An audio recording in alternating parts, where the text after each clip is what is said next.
এদিকে উত্তরের নদ নদীতে পানি কমলেও শুরু হয়েছে ভাঙন। বিপাকে পড়েছেন নদী পাড়ের মানুষ। এই মুহূর্তে রংপুরের কাউনিয়া এলাকায় আছেন সহকর্মী রেদওয়ান হিমেল ও কুড়িগ্রামের যাত্রাপুরে আছেন বাদশাহ সৈকত। ভাঙনের খবর জানবো, প্রথমেই যাচ্ছি হিমেলের কাছে। দেখেন, প্রতি বছর ভাঙ্গা গড়ার খেলায় কিন্তু দুশ্চিন্তায় থাকেন তিস্তা পারের হাজারো মানুষ। কারণ এবার একটু দেরিতে হলেও কিন্তু যে বৃষ্টি এবং যে উজানের পাহাড়ি ঢল, এই পাহাড়ি ঢলের কারণে কিন্তু পানির মধ্যে একেবারেই নিমজ্জিত থেকেছেন তিস্তা পারের হাজার হাজার মানুষ। আমি এই মুহূর্তে রয়েছি রংপুরে যে কাউনিয়া টেপা মধুপুর রয়েছে সেখানে।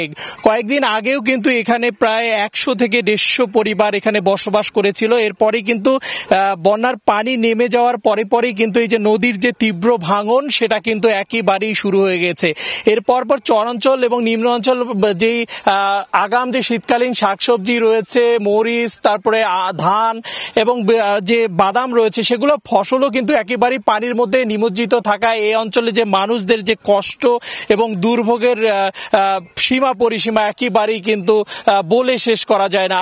এই কয়েকদিন গত 2 দিনের যে পানির অবস্থার কথা যদি একটু বলি, পানি কিন্তু বিপদ সীমার অনেক নিচ দিয়ে প্রবাহিত হলেও যখন পানি নেমে যাওয়ার ফলে যে তিস্তা পারের মানুষের যে দুর্ভোগ সেটা কিন্তু রয়ে গেছে। তারা এই তীরবর্তী জায়গাগুলোতে যেখানে বসবাস করে রয়েছিল সেই জায়গাগুলো থেকে তাদের যে বাড়িঘর, গরু ছাগল, বিভিন্ন মালামাল নিয়ে কিন্তু তাদের এই জায়গাগুলো থেকে উঠিয়ে বিভিন্ন জায়গায় কিন্তু তারা অবস্থান এবং স্থান নিয়ে রয়েছেন। তারা এই মুহূর্তে কিন্তু এই যে তীরবর্তী জায়গাগুলোতে বসে তাদের যে তিস্তা পারের মানুষের যে কান্না আকুতি, তারা এই মুহূর্তে কিন্তু আমাকে বলেছেন এবং তারা যেমনটি বলছেন যে আসলে তারা কোনো ধরনের ত্রাণ চান না, কোনো ধরনের পুনর্বাসন চান না। তারা একটা বিষয় বারবার করে বলছেন যে তিস্তা মহাপরিকল্পনা বাস্তবায়ন করে এই অঞ্চলের মানুষের যে কষ্ট সেটা কিন্তু তারা দুর্ভোগের কথা বলছেন। এবং তারা যেমনটি বলছেন যে প্রতি বছরই কিন্তু এই বন্যাতে পানির নিমজ্জিত অবস্থায় থাকতে হয় এবং যখন পানি নেমে যায় তখন কিন্তু তাদেরকে অনেকটা কষ্টের মধ্যে কিন্তু তাদেরকে থাকতে হয়। এমন অবস্থায় কিন্তু তারা কোনো ধরনের ত্রাণ তারা এবং কোনো ধরনের পুনর্বাসনের যে ব্যবস্থা সেটাও কিন্তু তারা চান না। তারা বারবার করে একই কথা বলছেন যে তিস্তা মহাপরিকল্পনা বাস্তবায়ন করে যাতে তিস্তা পারের হাজার হাজার মানুষের যে দুঃখ দুর্দশা সেটা কাটিয়ে যাতে তাদেরকে এই অবস্থা থেকে পরিত্রাণ দেওয়া যায়, তার কথাই কিন্তু তারা বারবার করে বলছেন।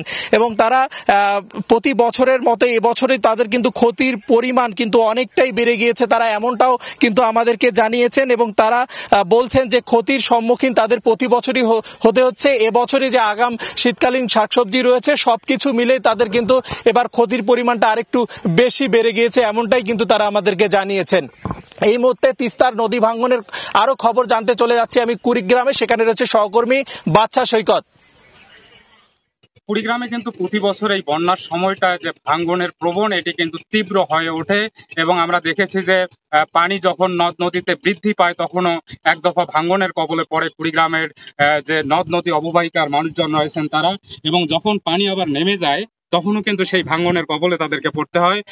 আমি এই মুহূর্তে রয়েছি কুড়িগ্রামের যাত্রাপুর উপজেলার যে যাত্রাপুর এলাকায় একটি সরকারপাড়া গ্রাম যেটিকে বলা হয়। আসলে এখানে গত 2-3 দিনে কিন্তু এই নদ নদীর পানি যে উজানের ঢল আর বৃষ্টির ফলে যে পানি বৃদ্ধি পেয়েছিল সেই পানি হ্রাস পাওয়ার ফলে সেখানে কিন্তু অসংখ্য প্রায় 30টির মতো বাড়ি নদীগর্ভে বিলীন হয়ে গেছে। এবং আমি খোঁজ নিয়েছি শুধু যে এই ব্রহ্মপুত্র নদের ভাঙ্গন নয়, দুধকুমোর, তিস্তা এবং এছাড়াও রয়েছে আমাদের যে ধরলা নদী রয়েছে সেই ধরলা নদীর ভাঙ্গনও কিন্তু প্রবল আকার ধারণ করেছে বিভিন্ন পয়েন্টে।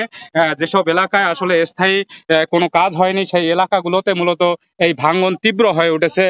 যদি দেখাই যে অসংখ্য মানুষ তাদের ঘরবাড়ি কিন্তু এখনো সরিয়ে নেওয়ার কাজ করছে এই যাত্রাপুর এলাকায়। আমি খোঁজ নিয়েছি যে পার্শ্ববর্তী উলিপুর উপজেলার বেগমগঞ্জে সেখানে কিন্তু একটি কমিউনিটি ক্লিনিক রয়েছে যেটি সরকারি স্থাপনা, সেটি কিন্তু নদীতে বিলীন হয়ে গেছে। পাশাপাশি আরো অসংখ্য ঘর বাড়ি রয়েছে যেখানে চরাঞ্চলে, সেগুলো কিন্তু ভাঙ্গনের মুখে পড়েছে। এবং আমি কথা বলেছি কুড়িগ্রাম পানি উন্নয়ন বোর্ডের কর্মকর্তার সাথে, তিনি আমাকে যেটি জানিয়েছেন যে আসলে এই যে ভাঙ্গন একসাথে বেশ কিছু প্রায় 30 থেকে 35টি পয়েন্টে ভাঙ্গন অব্যাহত রয়েছে। সেই ভাঙ্গন অব্যাহত থাকার কারণে তারা সরকারি যে স্থাপনা রয়েছে সেই মূলত সেই স্থাপনাগুলো রক্ষার জন্য তারা কিন্তু কাজ করছে। এছাড়া তারা কিন্তু যে চরাঞ্চল বা বিভিন্ন অঞ্চলের যে ভাঙ্গন সেই ভাঙ্গন রোধে কিন্তু তাদের কোনো কার্যকরী ব্যবস্থা নেই বা তাদের কোনো বরাদ্দ নেই, সেই কথা বলেই কিন্তু পানি উন্নয়ন বোর্ড যে পার পেয়ে যাচ্ছে। এবং তারা বলছে যে যদি আমরা সব ভাঙন মানে স্থায়ী ভাঙন রোধে আমরা কিন্তু ব্যবস্থা নিয়েছি,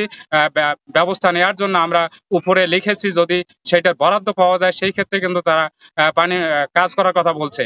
আর আমি যেটি ঘুরে দেখেছি, যে বিভিন্ন এলাকা ঘুরে দেখেছি, যে যেখানে বিশেষ করে যে ভাঙন কবলিত যে এলাকাগুলো রয়েছে, সেই এলাকাগুলোতে মানুষ যারা ভাঙনের কবলে পড়ছে তাদের কিন্তু যাওয়ার জায়গা নেই। তারা একটি দাবি জানিয়েছে যে আমাদের এই নদী ভাঙন রোধ করা হোক। এই ছিল কুড়িগ্রামের ভাঙন পরিস্থিতির সর্বশেষ। কুড়িগ্রাম থেকে বাদশা সৈকত এবং এর আগে রংপুর থেকে যোগ দিয়েছিলেন রেদওয়ান হিমেল।